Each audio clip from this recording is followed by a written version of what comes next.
Bismillahirrahmanirrahim. Assalamualaikum warahmatullahi wabarakatuh. Waalaikumsalam warahmatullahi wabarakatuh. Amin ya rabbal alamin. Memang namanya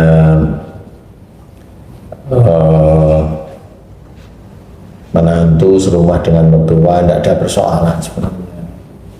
Kemudian kan di dalam suatu keluarga itu kan boleh-boleh aja itu bersama dengan mertua, boleh-boleh aja sih. Cuma yang harus disikapi ini banyak hal. Jadi bukan persoalan tidur di rumah mertua, bukan hanya persoalan itu. Persoalannya adalah di kesehariannya. Nah, bagi yang menantunya belajar untuk rajin biasa aja, rajin aja sehari-hari, rajin biasa. Maksud saya rajin biasa itu ya sehari-hari aja, normal dikerjakan. Kemudian jangan punya pikiran apa-apa, jangan momennya tiba-tiba terus, Mas beli rumah repot kan gitu. Baru pengantin baru kok sudah minta rumah.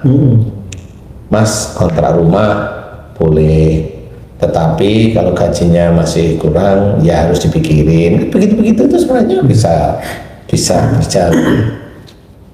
Apapun bentuknya, kalau menantu itu serumah dengan mertua, ini harus ada tenggang rasa,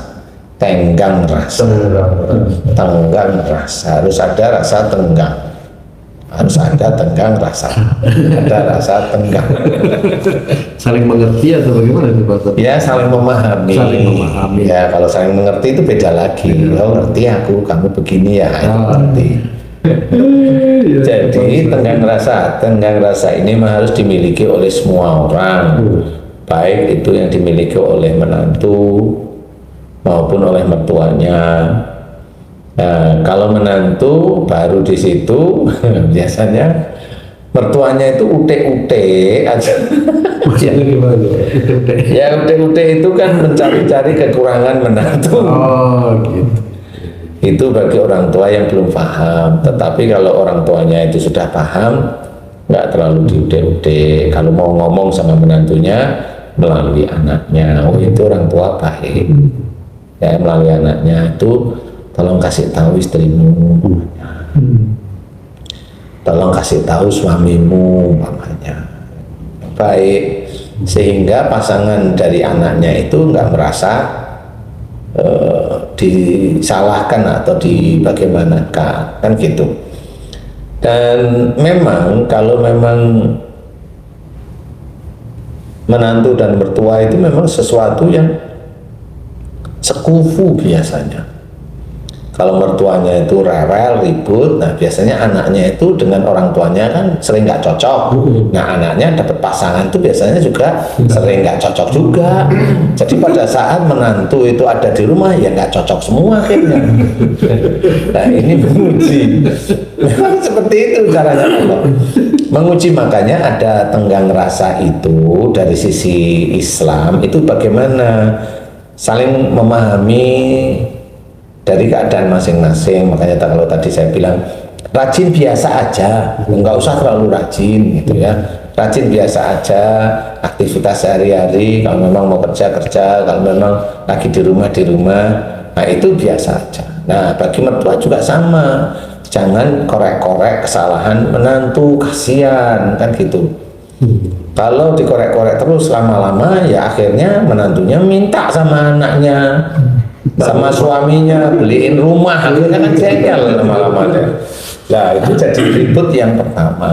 Jadi harus ada tenggang rasa, si menantu dengan mertuanya, mertua dengan menantu ada tenggang rasa, sehingga nanti kalau itu lebih bagus itu gimana menantu itu di rumah mertua itu malah dia seperti rumah sendiri dan menantunya hormat. Nah itu kan lebih enak. Nah orang tuanya, mertuanya ya sama, kalau dia orang tua ya tidak menjadikan menantu itu penghalang, menjadikan menantu itu ya biasa aja kayak anaknya. Mau mertuanya ngajak pergi sama menantunya ya diajak, kan gitu aja nanti kalau ada sesuatu, ada rembukan diajak rembukan seperti biasa. Sehingga orang tua yang seperti itulah orang tua yang disukai oleh Allah Ta'ala. Jadi tidak menjadikan sang menantu itu salah di hadapan orang tua yang akhirnya salah di hadapan Allah Ta'ala. Nah itu sama akhirnya bagaimana orang tua tersebut mencetak anaknya itu sehingga anaknya berbakti pada orang tua, sehingga dengan anak yang berbakti dengan orang tua ini menemukan pasangan juga hormat kepada suami dan orang tuanya. Nah ini memang harus dicetak sejak awal, dekat dengan Allah Ta'ala, salah dinasihatin yang baik. Salah itu, mbok kamu jangan seperti itu. Ada mboknya walaupun bukan orang Jawa kan? Mbok kamu jangan seperti itu. Mbok yao, jangan namanya gini, kau, ya kan? Itu kan gak enak di telinga itu. Tidak berantem malah. Ya itu ya, udah begitu terus-terusan ya berantem beneran gitu loh. Akhirnya nggak akan pernah bisa ketemu gitu loh. Kayak umpamanya ini pura-pura, ini yang pura-pura. Tung itu kan di sini pulang ke rumah Bali umpamanya. Nah anak-anak itu kan kadang-kadang kan pengen lihat orang tuanya itu tidak diem-dieman, tidak ini. Nah kalau umpamanya Tung pulang dari sini ke Bali kemudian ada masalah, akhirnya ada ribut-ribut dikit. Nah anaknya kan juga sedih juga kan, kenapa papaku itu begini terus ya sejak dulu kan gitu, umpama. Nah itu kan menjadikan si anak itu ada kejengkelan kepada orang tuanya. Nah kejengkelan yang dipupuk terus menerus karena orang tuanya seperti itu, akhirnya menjadi salah dan dosa si anak. Nah salah dan dosa si anak ini akhirnya dia akan mendapatkan jodoh orang yang menyulitkan anak lagi. Karena anaknya juga jengkel kepada orang tuanya. Makanya di sini ini kenapa itu menjadi ujian? Jadi istilahnya anak, harta, istri itu ujian bagi imamnya. Itu karena memang itu penguji. Sama nanti anak menguji kita. Ya, anak yang menguji kita ini dia akan mendapatkan pasangannya menguji anak kita, dan dua-dua ini menguji kita lagi. Nggak akan selesai. Nah ujian ini muncul kenapa? Agar orang muslim itu bisa menyelesaikan masalah itu di jalannya Allah, bukan diselesaikan dengan marah, bukan diselesaikan dengan emosi, bukan diselesaikan dengan banting, bukan diselesaikan kalau naik mobil lagi jengkel pulang balik nah, gitu. Teringat sesuatu Pak. Menyedihkan. Menyedihkan. Kamu bilang menyedihkan? Iya. Oke, pertanyaan saya. Pada saat kamu balikin mobil, Iya. saya tanya nih jujur, Iya. kamu sedih atau marah? Marah. Bohong kan? Bohong juga. Sekarang menyedihkan situasi itu. Kan belajar terus nih Pak Ustaz. Iya. Nah, disitulah yang harus kita pelajari. Nah, Harus kita pelajari. Jadi kalau kita menginginkan sama seperti tugasnya para ulama, tugas para ulama itu memberikan pengetahuan tentang sunnah-sunnah yang dikerjakan Rasul. Enggak cuma memberikan pengetahuan, ulamanya juga harus mengerjakan. Seperti itu. Nah kalau ada ulama atau umpamanya ada ustadz yang hobinya ngecekin orang lain, ngecekin ini, nah itu kan bukan cara Rasul yang seperti itu. Akhirnya orang seneng dia pas ngecek-ngecek. Nah, nanti jamaahnya kan hobinya ngecek. Kan seperti itu. Nggak boleh. Itu nggak boleh dilakukan. Makanya yang paling sulit itu adalah menjaga diri kita dari api neraka. Itu sulit. Habis itu keluarga kita itu sulit. Ya, keluarga ada istri, ada anak. Itu sulit bagi keluarga, istrinya yang tahu agama belajar untuk istiqomah untuk menjalankan syariat Islam, suaminya yang masih belum terlalu mengerti tentang agama, ya sabar, dia harus menerima. Jangan maunya suaminya 3 tahun langsung jadi soleh namanya, ya jangan, itu kan hidayah dari Allah Ta'ala. Lah kan maunya dia menjadi imam. Oke, pertanyaan saya satu, kenapa dulu kamu mau sama dia? Nggak bisa jawab dia kan? Saya tuh hanya gitu, kenapa kamu dulu mau sama dia? Kan sudah tahu ya Ustaz. Kan udah tahu. Oh saya nggak tahu, tahunya dia sholat. Ya sudah, itu ujian kamu. Barangkali kamu dulunya pengen jadi orang yang sabar ya, ketemu suami gitu ya belajarlah sabar. Kan harus seperti itu ya. Harus kalau ingin jadi orang sabar ya siap untuk mendapatkan ujian yang menurut manusia yang jengkelin kan gitu ya. Haji J itu dia doa, saya ingin jadi soleh, saya ingin jadi orang sabar ya Allah, ya, sabar beneran. Sabar apa diam? Yang antara sabar sama dia. Ustaz, saya mau nanya dong nih. Boleh. Pengalaman dong ini harusnya. Seorang yang baru berumah tangga tinggal dengan mertuanya. Orang yang baru berkeluarga ini kan baru mencoba menjadi seorang ibu dan bapak. Tinggal dengan orang yang sudah berpuluh-puluh tahun jadi orang tua. Sebenarnya yang harus merendahkan ilmunya atau yang memahami itu mertua atau menantu, Ustaz, biar nyambung gitu. Kalau Haji J tadi bilang sebenarnya yang harus merendah mertua atau menantu kan gitu, dua-duanya harus belajar. Kalau orang tua memang punya kans kuat dihormati anaknya, ya jangan memakai ayat itu, karena ayat itu dipergunakan untuk anak. Kalau orang tua pakai ayat itu, orang tua nanti arogan, kamu harus hormat sama saya kan gitu. Akhirnya dia lupa bahwa orang tua yang dihormati oleh anaknya secara keseluruhan adalah orang tua yang dia sujudnya kepada Allah Ta'ala benar, ketakwaannya benar-benar takwa. Tapi kalau hanya ayat itu dipakai kan artinya kan orang tua itu memenangkan dirinya kepada anaknya. Kamu harus tunduk pada orang tua. Nggak boleh ayat itu dipakai oleh orang tua. Ayat itu dipakai untuk anaknya. Ya bagi orang tuanya, untuk orang tuanya malah. Kan begitu. Nah, bagi orang tua yang bukan merendah, yang memahami tentang anak-anak yang baru belajar menjadi keluarga, nah, orang tua yang memahami anaknya seperti itu dan dengan jalan-jalan Islam yang baik, dituntun anaknya dengan baik, dituntun menantunya dengan baik, diajari dengan baik, ini mau bulan, mau tahun dan sebagainya, itu mertua itu mulia di hadapan Allah. Itu mulia di hadapan Allah sudah. Gitu.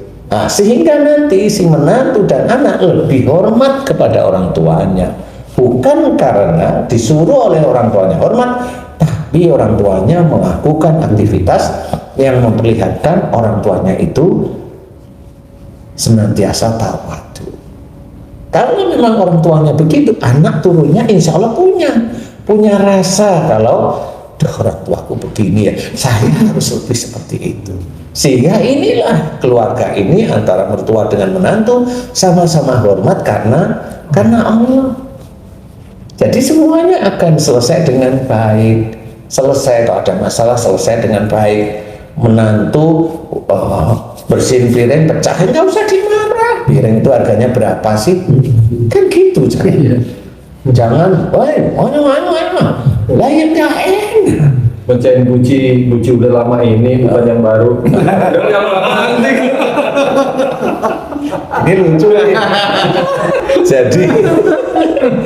Jadi kalau ada kesalahan pada menantu nggak usah diributin. Umpamanya piring pecah, kamu udah 5 kali mecahin piring kan gitu. Nggak usah diomongin.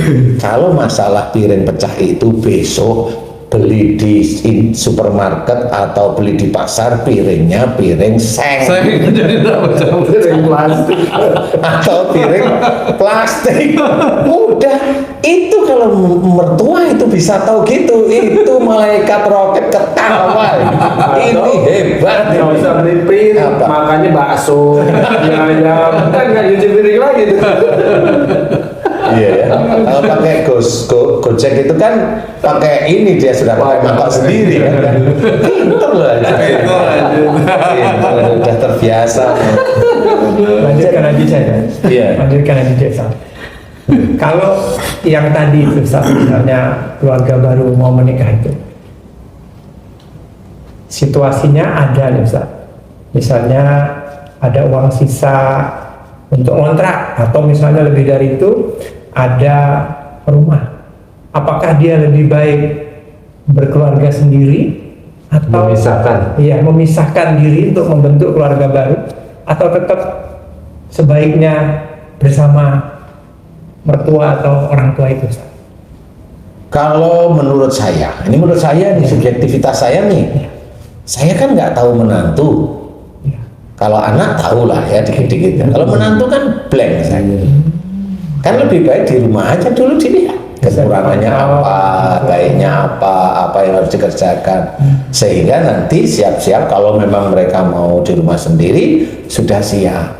Bertengkar apa enggak, jengkel-jengkelan apa enggak, ini kan begitu. Anak saya yang bernama Tita itu dengan suaminya itu ketahuan kok marah, walaupun saya nggak pernah dengar. Kenapa? Karena anaknya sakit. Ketahuan. Gambarannya di situ. Siapa yang marah ini? Siapa yang marah ini? Ini gara-gara salah satu orang tuanya marah ini. Nah, tinggal dia berdua di situ bilang, aku Pak. Kamu minta maaf sama suami, kan gitu. Sehingga si menantu itu juga merasa tidak dipojokkan. Ini mertuaku betul-betul fair loh, kan gitu. Tidak boleh, walaupun dia ada di rumah ya tidak boleh. Belajar kamu dari anakmu, kan gitu. Sehingga lambat laun dia akan paham. Hidup bersuami istri itu akan paham, kan begitu. Bukan disuruh ke perung. Nah ini sebenarnya hal yang harus ketahui, dan nggak ada persoalan sebenarnya mau menantu di rumah, nggak ada masalah. Yang penting saling hormat, saling menghormati, saling menghargai. Kalau memang itu orang tua, dihormati, walaupun orang tua nggak ingin dihormati, itu orang tua yang pahit. Tapi kalau ada orang tua, dia ngomong, saya itu orang tua nggak pengen kamu hormatin, nah tapi nyuruh terus dengan ego, lah itu namanya pengen dihormati. Ya anaknya melawan, gitu Ji. Iya benar. Nah kan benar akhirnya, anaknya melawan. Katanya nggak minta dihormati, tapi nyuruh merintahnya dengan ego, lah ya kan berantem lama-lama. Seperti itu, jangan belajar untuk tidak seperti itu, sehingga nanti anak-anak kemudian menantu itu biar apa namanya happy, nyaman, bukan happy ya, nyaman lah istilahnya mereka. Sehingga kalau nyaman itu kelihatan, menantu di rumah mertua nyaman itu kelihatan. Salah satu unsur kelihatan, kadang-kadang saking nyamannya menantu itu di meja makan kakinya diangkat. Jadi Pernah merasa di rumah sendiri. Atau nggak apa-apa lagi sendirian mungkin nggak Saking nyamannya sertifikat dijual. kalau ini tadi bercanda ya sedulur beriman ya, biar nggak tegang. Sebenarnya memang antara mertua dan menantu itu tegang beneran itu ya. Tapi ini maksud saya ini hanya bercanda aja. Kalau memang menantunya tahu mertuanya baik, dia nggak akan berani. Tapi dia nyaman, ya nyaman, tetap menantu itu nyaman. Ya, insya Allah seperti itu. Jadi tetap semuanya harus belajar mengacu pada syariat Islam. Diperbaiki bagi mertua yang sudah punya menantu satu rumah, diperbaiki. Bukan berarti saya meminta pada mertua ngalah dengan menantu, enggak. Tetapi diperbaiki karena Allah. Dan menantu yang ada di rumah mertua juga diperbaiki, jangan punya pikiran yang aneh-aneh. Kalaupun mertua itu mengajak menantunya di rumah itu sudah suatu kebaikan aja dulu ya. Nah itu juga harus disyukuri. Kemudian belajar dekat sama Allah Ta'ala, belajar dekat dengan orang tua atau mertua. Mudah-mudahan dari situlah hidayah, keluarga, sakinah, mawaddah warahmah itu akan diberikan oleh Allah kepada keluarga kita. Jadi itu harus belajar semuanya, bukan terus nikah terus selesai, hilang, nggak bisa. Nggak bisa, insya Allah seperti itu. Jadi harus belajar benar bahwa ujian itu tidak akan bisa berakhir kecuali orang itu mati. Ya sudah, itu harus difikirkan. Jadi tetap aja ada. Belum nanti anaknya berantem sama menantunya, wah itu kan nanti ke orang tuanya. Orang tua mau kemana nih? Yang gitu. Mau bela siapa nih? Gitu. Kan itu harus mulai sekarang belajar. Jadi mudah-mudahan kalau punya menantu itu sekufu dengan anak kita yang sudah mulai soleh atau soleha, sehingga nanti ketemunya keluarganya itu baik, insya Allah seperti